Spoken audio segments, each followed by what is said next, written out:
I remember the sound first, that soft hiss of air conditioning sliding across glass and marble, the kind of silence that costs money.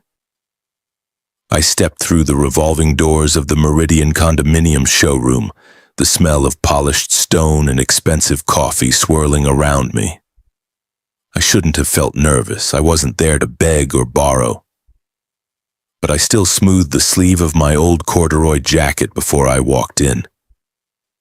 It was the same one I'd worn for years, frayed at the cuffs, elbows darkened by time. Before we continue, make sure to hit the like button. Also, tell us in the comments, what time is it where you are right now and which city are you watching from? I love seeing how far our stories travel. A young woman behind the reception desk greeted me with the kind of polite smile that doesn't quite reach the eyes. "Good morning, sir. Are you looking for one of our agents?" "I am," I said softly. "I'm here to see Eric." Her eyes flicked toward the inner showroom. "Ah, Mr. Eric Patterson, yes, he's with clients at the moment." Clients. That word lingered. Through the glass wall I could see him, my son-in-law, dressed sharp as a blade in his tailored suit, laughing too loudly with a couple seated at a white marble table. I watched him lean in, smooth, confident, the kind of salesman who sold himself before the property. I thought of my daughter, of the quiet way she used to look at him, like she saw a sunrise others couldn't. He spotted me then. His eyes narrowed first, then widened in something like disbelief. He excused himself from the couple and strode toward the door, that confident smirk never quite reaching his eyes. "Simon," he said, voice dripping with charm that felt more for the room than for me. "What are you doing here?" "I just wanted to have a look around," I said. "Thought maybe you could show me one of the model units. I'm thinking about a purchase." He blinked, then laughed. Actually laughed, loud enough for the receptionist to hear. You're thinking about buying here?" He looked me up and down, jacket, work shoes, the faint dust that never truly left a carpenter's hands. "This is a luxury tower, Simon. Maybe start with something a bit more comfortable." I said nothing. Silence was always my best defense, but he wasn't finished. "Listen, the place is packed today. Why don't you wait outside? I don't want you to, distract potential buyers." That one hit harder than it should have. Distract potential buyers, like I was a stain he needed to hide. So I nodded once just to make it easy and turned toward the glass doors. The receptionist looked down, embarrassed. She didn't need to be. I'd been looked down on before, men in fancy clothes, women with glass smiles, all mistaking quiet for smallness. I stepped outside. The city sunlight felt harsher than before. I stood there, hands in my pockets, pretending to study the reflection in the glass. I could still see him inside, selling dreams to strangers while his own family's mortgage teetered on the edge of default. I was about to leave when a calm voice came from behind me. "Mr. Lyman?" I turned. A woman in a charcoal gray suit stood by the door, her hand extended. Her tone was warm, confident, the kind of voice used to leading meetings, not greeting guests. "Yes," I said, "that's me." "I'm Alicia Park," she said, "Chief Executive Officer of Meridian. I didn't expect to see you in person. Your investment trust handled everything so quietly. It's an honor." Her handshake was firm. I could see Eric through the glass, his eyes wide, color draining from his face as he watched us. I'm sorry," I said, keeping my voice low. "You must have me mixed up with someone else." She smiled knowingly. "Simon, please. We never forget our anchor investors. Without your trust's contribution, we wouldn't have finished phase 2 this year." She glanced through the window. "Was that your relative inside?"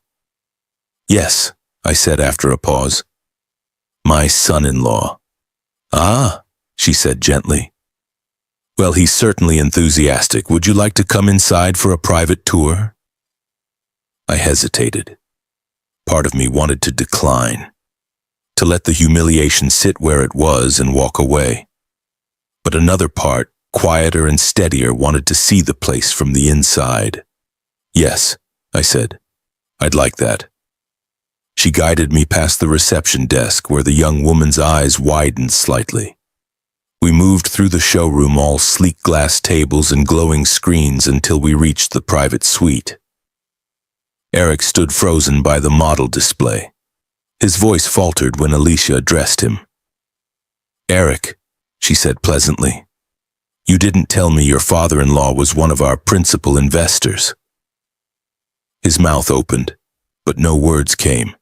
Just that thin, broken breath of a man realizing he's been caught playing a part too small for the stage. I looked at him, not with anger, with something colder, sadder. Pity, maybe. "I didn't want to make a fuss," I said softly. "Didn't want to distract the real buyers."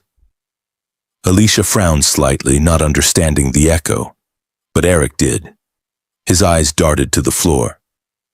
We continued the tour, Alicia showing me the marble finishes, the panoramic views, the rooftop lounge.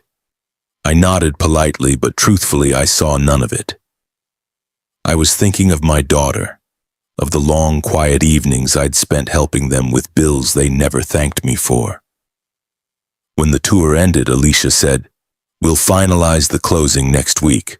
Your trust representative can handle the paperwork unless you'd prefer to sign personally." "I'll stop by," I said. "I like to see things done right." As we left the suite, Eric stood near the hallway, pretending to scroll through his phone. He couldn't look me in the eye. I stopped beside him, just long enough to whisper, "You should treat every stranger like they might be the hand that built the ground you stand on." Then I walked out. Same old jacket, same quiet steps. Outside, the afternoon light fell across the glass facade. My reflection looked small against the building's shine, but somehow steadier than before. Money, I thought, can buy marble and mirrors, but it can't buy manners. I took a deep breath, feeling the weight of the air. Something in me had shifted, small but sure. Not anger, not pride. Just a quiet promise to myself. This isn't over. And for the first time in a long while, I felt my late wife beside me, her voice, gentle as memory, whispering through the noise of the city. "Patience, Simon, patience always wins." The morning after the showroom, the light felt different in my kitchen. Not brighter, just clearer. Like the world had finally stopped pretending. I poured myself a cup of coffee and sat at the old pine table by the window.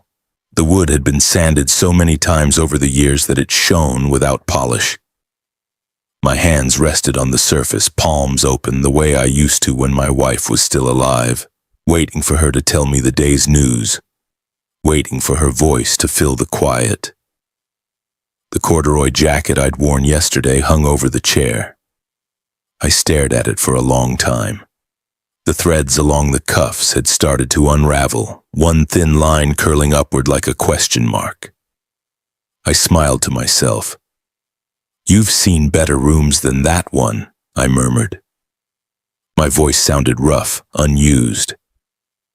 I thought about the look on my son-in-law's face when the CEO recognized me, the panic behind his smile, the way his hands twitched, unsure whether to hide or shake mine. It should have felt satisfying, like justice landing softly where it belonged. But it didn't. Not yet. Because the truth was that humiliation was never just about me. It was about the way he treated my daughter, the way he treated everything he thought was beneath him. I took another sip of coffee, bitter and grounding. The world outside my window was waking up.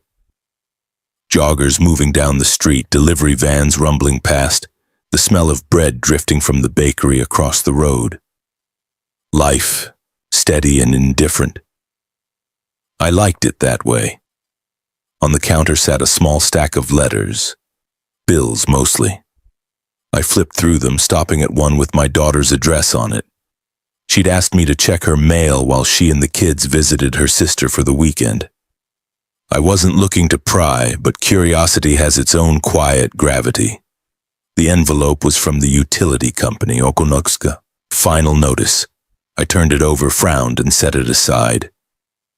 Money. Such a simple word, but it bends people in strange ways. When I was still running my carpentry workshop, I'd learned early that money only ever amplified who you already were. If you were generous, you gave more.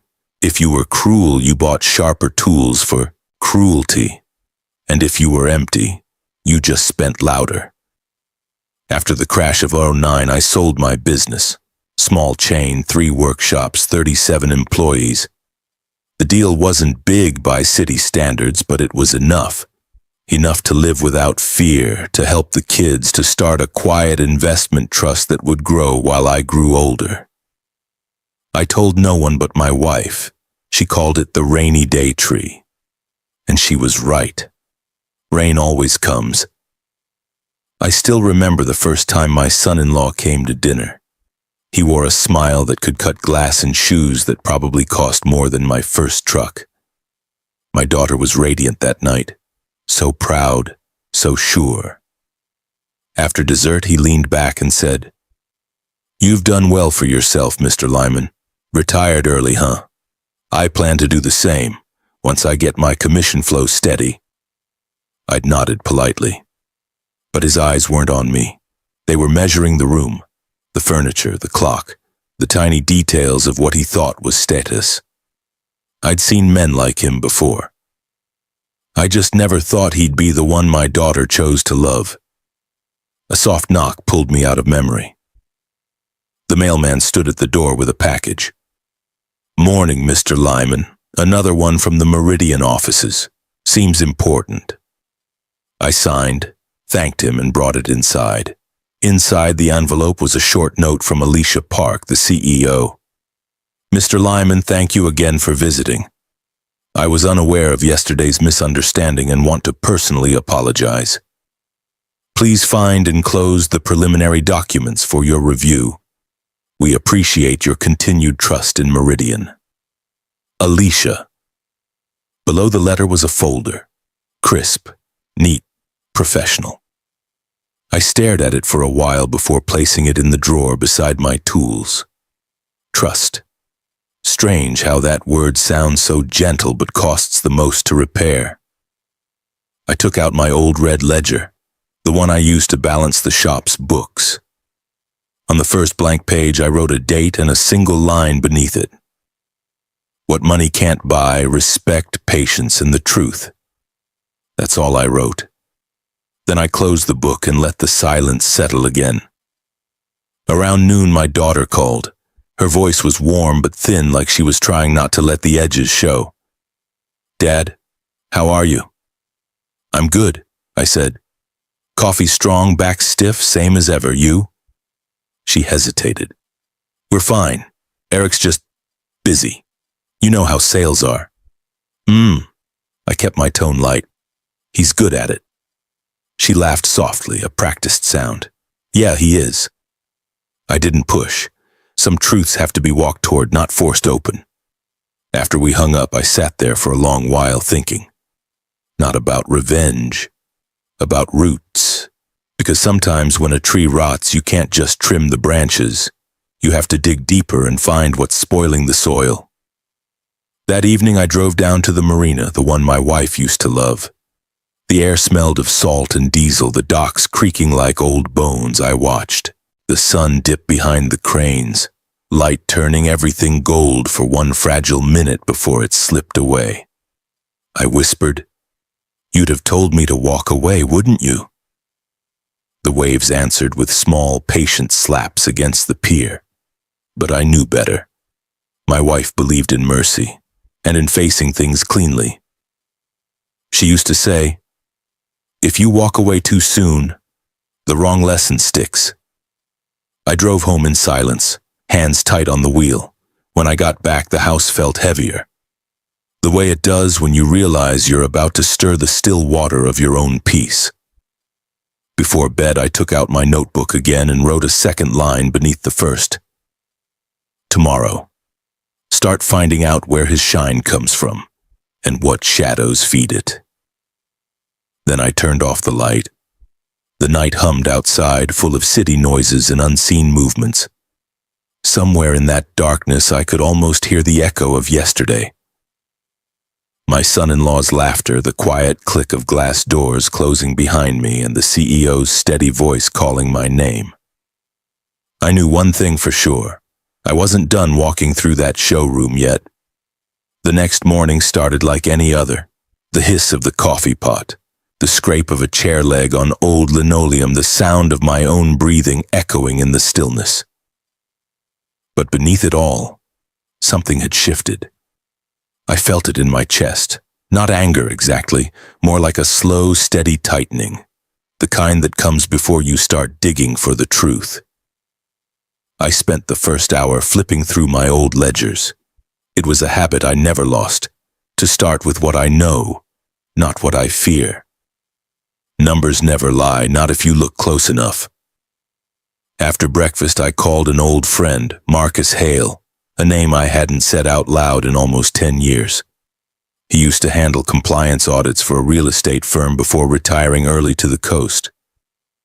He still owed me a favor from the time I helped rebuild his deck after the hurricane tore it apart. He answered on the third ring. "Simon Lyman," he said, voice half surprised, half delighted. "You're still alive." "Barely," I said. "Listen, Marcus, I need a hand. Quietly." He chuckled. "Quiet's my specialty. What's the mess?" I told him enough to paint the picture, not the whole canvas, about the showroom, the humiliation, the boss recognizing me. My son-in-law's reaction. He whistled softly. "Sounds like the man's building a castle on sand. You want me to check his foundation?" "Exactly," I said. "But do it clean. No noise. Send me what you know.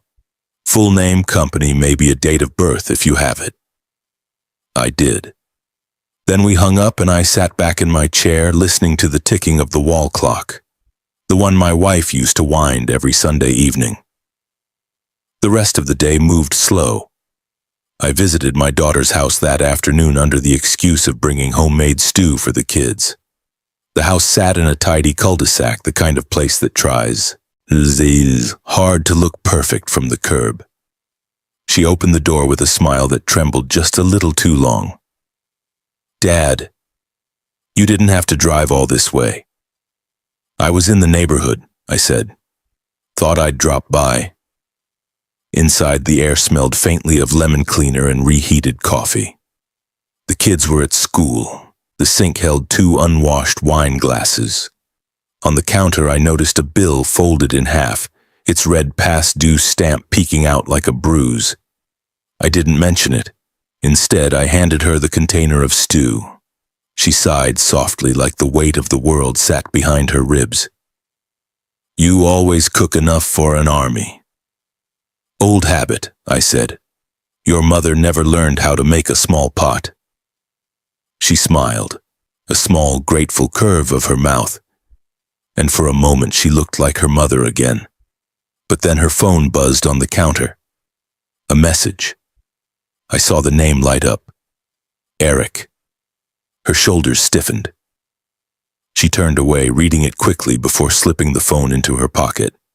I asked carefully, "He's still working those long hours?" She nodded. "Yeah, big clients, he says. The new building's taking a lot out of him."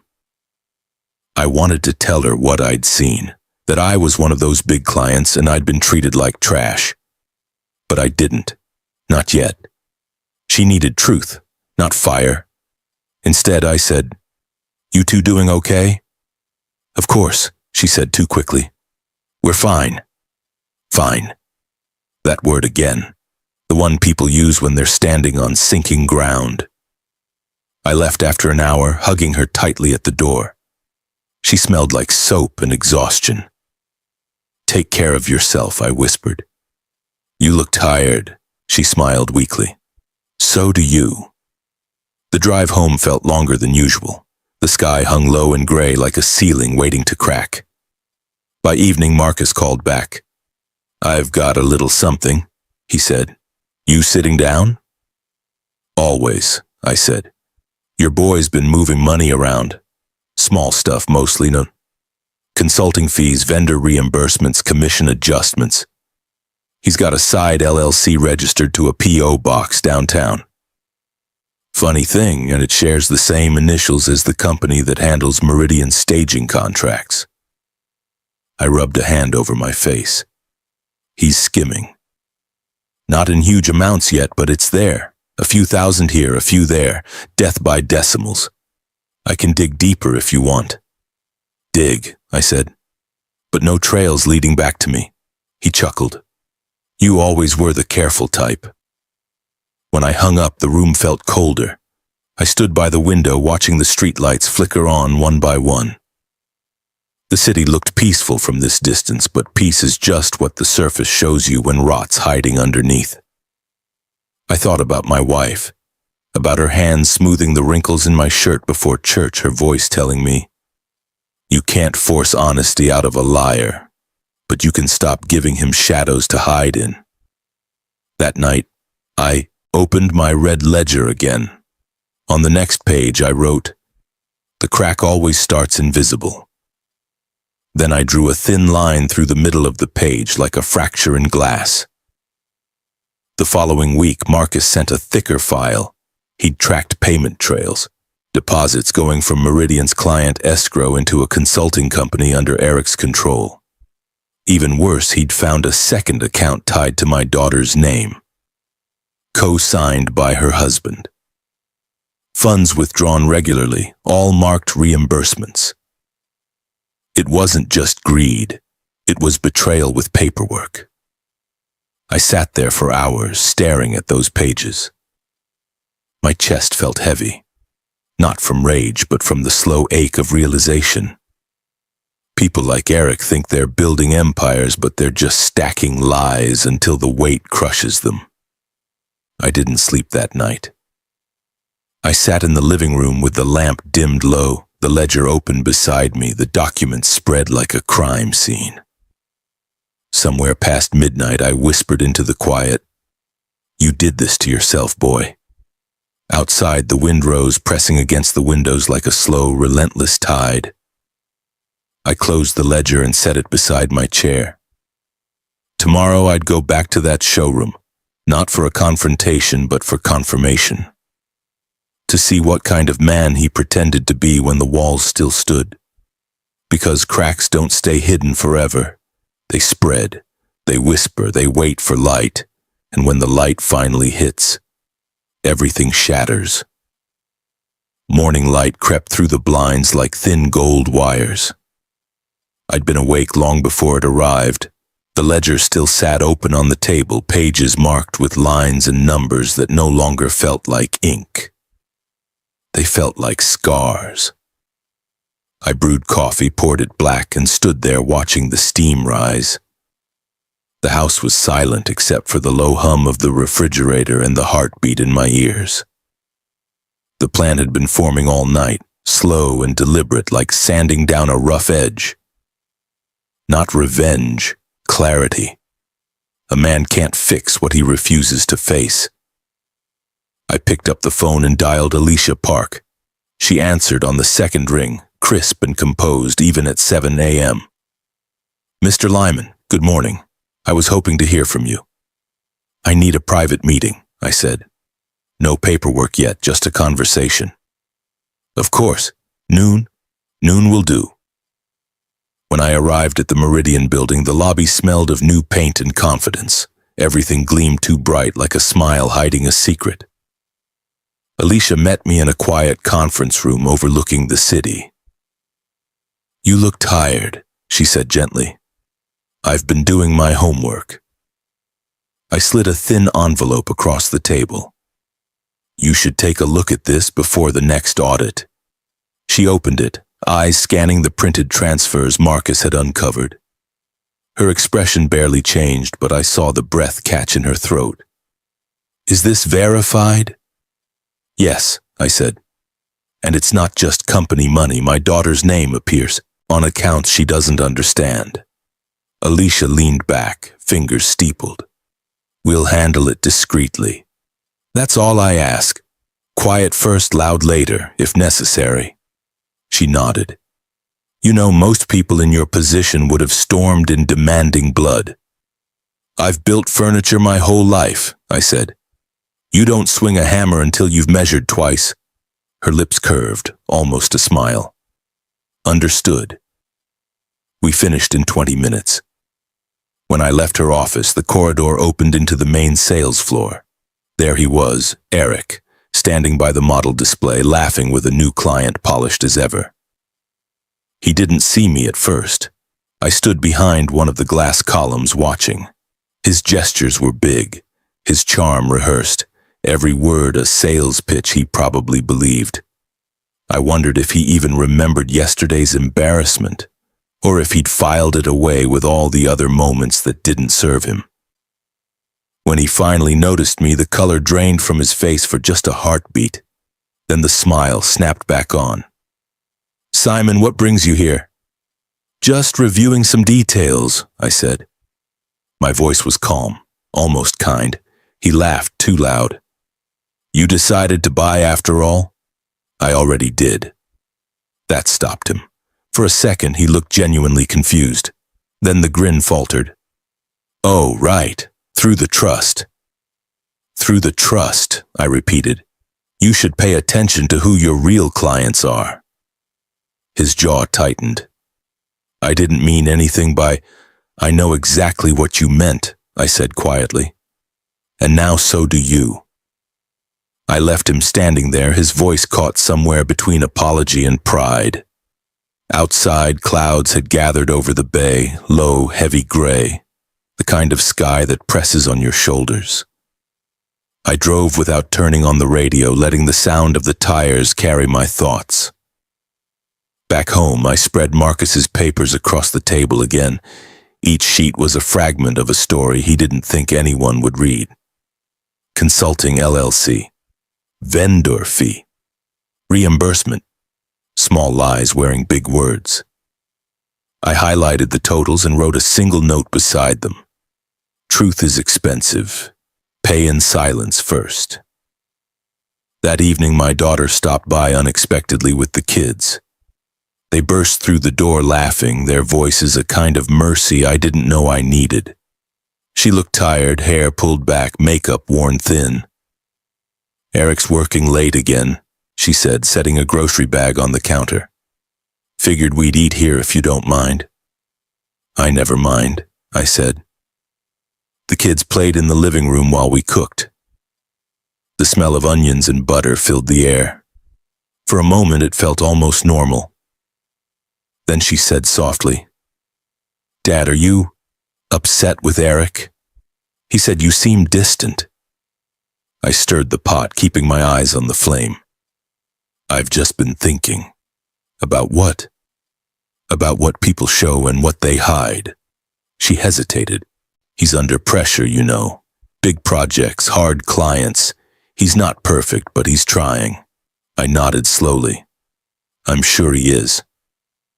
Silence hung between us, thick and tender. I didn't want to shatter it yet. She wasn't ready to hear everything, not tonight. After dinner, when they'd gone, I sat on the porch with a cup of tea. The city lights shimmered in the distance, reflections rippling across the bay. Somewhere out there, men like Eric were still selling dreams. Shiny ones, hollow inside. The wind carried the faint smell of rain.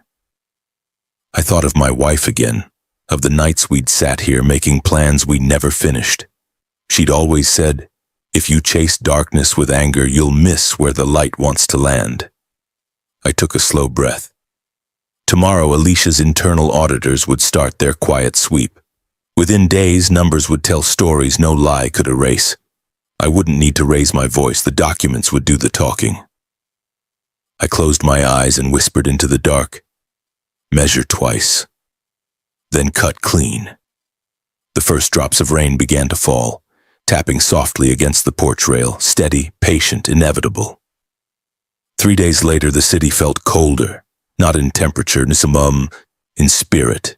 You can sense when something's about to break, when the air itself holds its breath. I was sanding the edge of an old maple chair in my workshop when the phone rang. Alicia's voice was calm, but underneath it ran a quiet current of urgency. "Mr. Lyman, the audit began this morning," she said. "We've already found irregularities. I thought you'd want to know before word spreads." "I appreciate that," I said.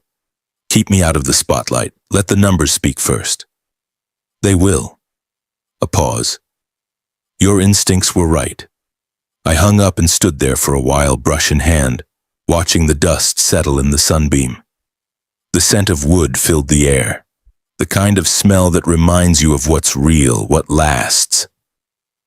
I'd spent a lifetime building things that could hold weight, and now I was watching a man who'd spent his life selling illusions watch them collapse, one lie at a time.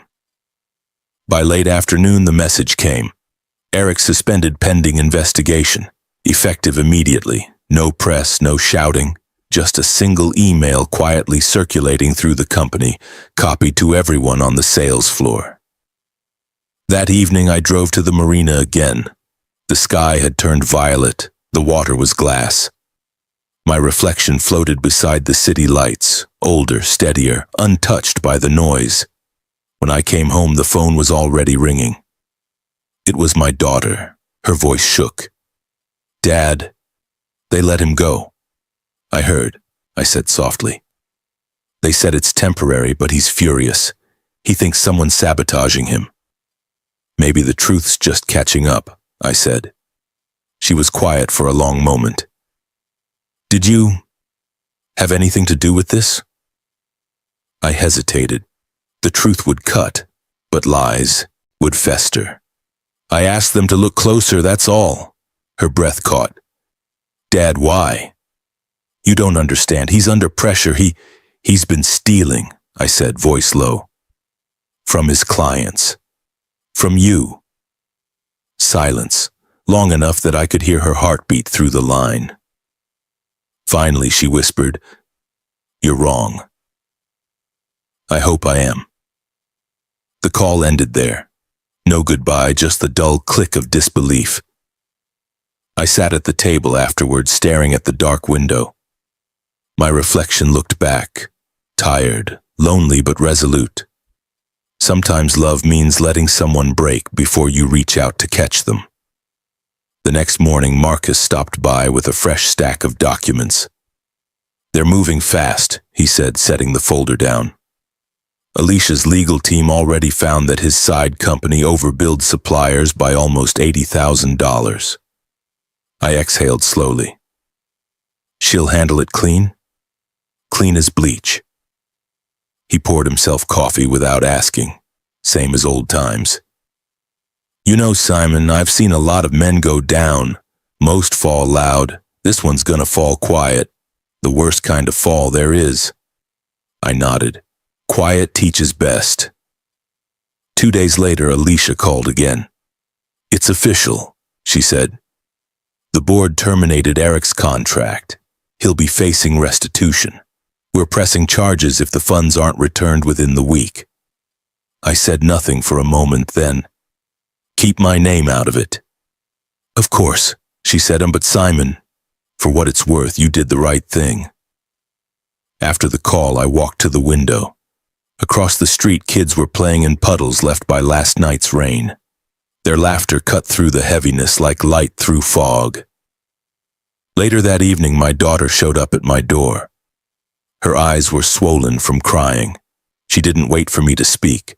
She just walked past and sat at the kitchen table. "He said they framed him," she whispered. "He said you turned them against him." I took a seat across from her. "You know me better than that." She looked down at her hands. "I found the statements, Dad, the ones with my name on them." Her voice broke. "He said they were business transfers. I wanted to believe him." "You did what love does," I said gently. "You trusted." Tears slid down her cheeks. "What do I do now?" You do what's right for you and those kids. Let the rest sort itself out." She nodded slowly, eyes red, heart breaking in quiet pieces. We didn't talk much after that. She stayed a while, drinking tea, staring at the steam like it might spell out answers. When she left, she hugged me tighter than she had in years. That night, the house felt heavier but cleaner, like a room after a storm passes through.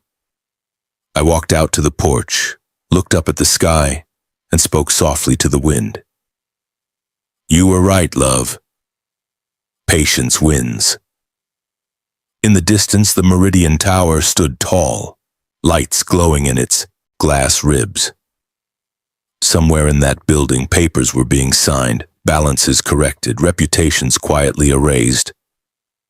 And somewhere else in the city, a man who thought he owned the room was packing his desk into a cardboard box, wondering how silence could make so much noise. Morning light came slow, washing the house in a pale, forgiving gray. I sat with my hands around a mug gone lukewarm, listening to the sound of gulls over the bay. The quiet felt different now, less like waiting, more like the space after a wound starts to close. For the first time in weeks, I let myself breathe. The fight was over, at least the part that needed proof. What remained were people, hearts, regrets, things paper can't fix. The phone rang around 9, my daughter. Her voice was small. "Dad, can I come over?" "Door's open," I said. When she arrived, she didn't bother with greetings. She walked straight into the kitchen, sat down, and folded her hands like she was holding something invisible together. "I went to see him," she whispered. "He's angry. He says everyone turned on him. He wanted me to ask you for help." I set the mug aside. "And what did you say?" She hesitated. "I told him I needed to think."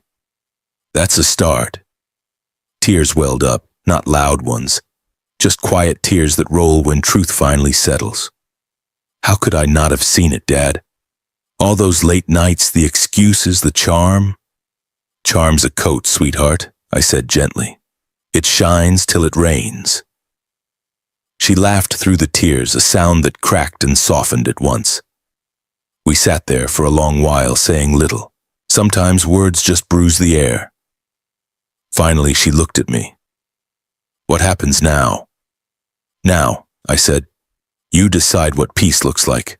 Not revenge, not pride, just peace." She nodded slowly, absorbing the weight of it. "He'll lose everything. Maybe that's the only way he learns what things are worth." The doorbell rang before either of us could speak again. I opened it to find Eric standing there. No suit this time. Just jeans, wrinkled shirt, eyes sunken from nights without sleep. "Simon," he said quietly, "can we talk?" I stepped aside, motioning him in. My daughter froze when she saw him. He didn't meet her eyes. I needed to explain," he stammered. She stood up. "No, you need to listen." Her voice didn't shake this time. It was calm, steady, like a wire pulled tight. "You lied to me, Eric. You used my name, our money, our trust. You made me defend you." He opened his mouth, closed it again. For once, the salesman had no script. She turned away, hand trembling. "I can't do this right now." She brushed past him out onto the porch, the screen door sighing shut behind her. He sank into the nearest chair, staring at the floor. "I didn't mean for it to go this far," he whispered. "It just got away from me." "Greed always does," I said. He looked up, eyes wet. "You could help me, Simon. One call. They'd listen to you." I studied him for a long time. The man who once laughed at my jacket now sat small, stripped of every layer he'd used to build himself taller. "I already helped," I said. "I kept quiet when they could have dragged your name through every headline. That's the last favor you'll get from me." He swallowed hard, nodding. "You hate me." "No," I said softly. "Hate takes energy. I pity you." He looked down again, and something in him seemed to fold inward.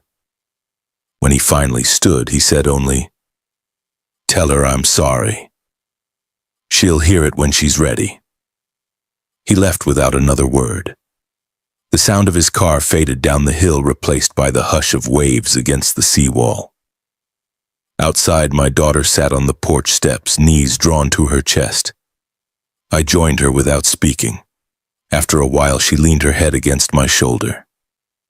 "Thank you," she murmured. "For what?" "For not saying I told you so." I smiled faintly. "That never helps." We watched the sky change color together. Somewhere in the distance, a ship's horn blew, deep and low, like a note of closure. "Will he be okay?" she asked. "Maybe. But that's not your work anymore."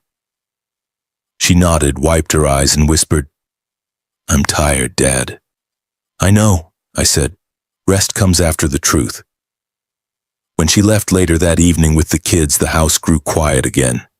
But it was a different quiet, no longer heavy, just honest. I walked to my workshop, turned on the small radio, and let an old blues tune fill the air. The smell of sawdust wrapped around me like an old friend. I picked up a piece of oak and traced the grain with my thumb. Each line ran straight until it met a knot, then curved to find its way again. That's all life ever is. Grain and knots, truth bending but not breaking. I took my red ledger from the shelf and wrote one sentence beneath the others. "Mercy is not weakness. It's the final proof of strength." Then I closed the book, set it aside, and turned off the light. The night outside was quiet but not empty, just earned. The first cool wind of autumn drifted through the harbor when the final papers came through. The condo tower, the same one that had started this whole thing, was finished, shining against the skyline like a clean slate. The trust closed on its purchase of the upper floor that week. No ceremony, no champagne, just signatures, transfers, and a quiet note from Alicia Park that read, "It's done." I drove downtown that afternoon. The city looked different from this side of the story. The streets where I'd once walked feeling invisible now seemed softer, familiar. Inside the Meridian lobby, the scent of fresh paint still lingered.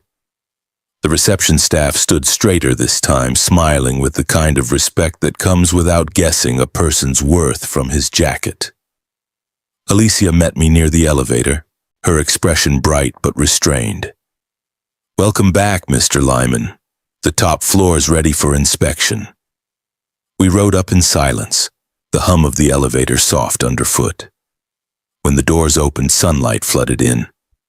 The whole floor gleamed, clean white walls, wide windows looking out over the bay, a quiet that felt almost sacred. I walked to the glass and rested a hand against the cool pane. The city stretched beneath me, alive, humming, unaware of the small wars that had been fought in its corners. Alicia joined me. "It's beautiful, isn't it?" "It is," I said, "but beauty only matters if it's used well." She smiled. "And you intend to use it well. I've seen the trust documents, housing for retired tradesmen and widows. That's remarkable," I shrugged. "Just giving back to the hands that built what everyone else stands on." She extended a small black case, a ceremonial key, silver and heavy. "Then this belongs to you." I took it, turning it over once. "Keep a spare for yourself, Alicia. You helped keep this place honest." When she left, I stayed. The space was empty except for the echo of my own footsteps. I sat on the floor near the window, breathing in the dust and sunlight, and thought of my wife. How she would have loved the view, how she would have smiled at the idea of the place being filled with laughter instead of profit. I whispered, "We built something after all." Below, the bay moved slow, light bending across its surface like forgiveness. A few days later, my daughter brought the children to see the new unit. The kids ran from room to room, voices bouncing off the bare walls. She stood beside me quietly, hands folded. "It's peaceful up here," she said. "It's meant to be," I replied. "People need a place to start again." She looked at me then, eyes clearer than they'd been in months. "So do I, Dad," I nodded. "Then start here, not in this building, but in yourself." She smiled, small but real. "The kids want to bring cookies for the doorman next time." "Good," I said. "Always feed the people who open doors." When they left, the unit felt different, less empty, more alive. I walked through each room, letting my fingers trail along the walls. I could almost hear future footsteps, old men with stories, women who'd kept families together on tired hands, laughter rising against the glass. By evening, the city lights flickered on. I stood by the window again, key cold in my palm. Somewhere down there, Eric still lived in the shadow of his own choices. He'd sent a short letter last week. No excuses, just a single line. "I'm trying to be better." I'd written back one word: try. That was enough. I slipped the key into my pocket and turned off the lights. The room dimmed to gold, then blue, then dusk. Outside, cranes still moved on the horizon, building tomorrow's towers. I didn't need to see them finished. My part was done. At the elevator, I looked back once more. The glass caught my reflection. The same corduroy jacket, the same old hands, steady as ever. Not poor, not rich, just whole. As the doors closed, I whispered the final line my wife used to say whenever we finished a long project. "Leave the light on for whoever comes next." The elevator hummed downward, smooth and quiet. And in that soft descent, I felt something like peace.